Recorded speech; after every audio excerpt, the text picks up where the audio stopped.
Ne samo u Srbiji, već svuda u svetu postoji pregršt verovanja vezano za fotografije pokojnika. Po nekima ih ne treba držati izložene jer unose neživu energiju u dom, druga su sasvim suprotna, veruje se da su slike preminulih predaka neka vrsta anđela čuvara koji vas štite od svega negativnog. A ima i verovanja po kojima fotografije ne hvata samo nečiji lik i preslikava ga na papir, već bukvalno sakuplja i njegovu energiju, auru i dušu.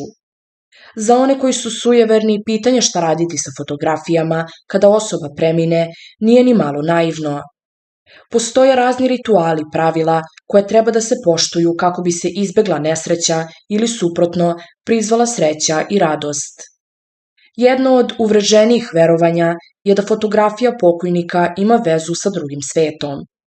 Ali dobra vest jeste slika koja prikazuje preminulu osobu, ne otvara vrata u taj svet.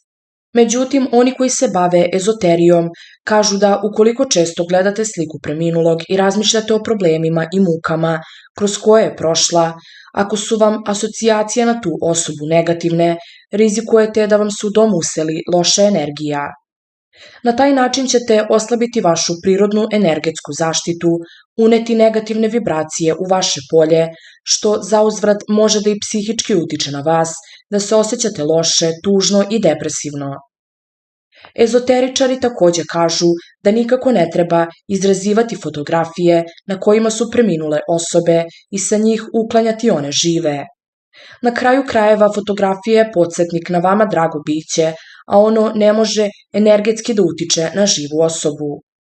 Ezoteričari preporučuju da takve fotografije odložite u jedan album i da ga s vremenom na vreme prelistate, prisetite se lepih trenutaka sa dragim osobama i zatim ga odložite.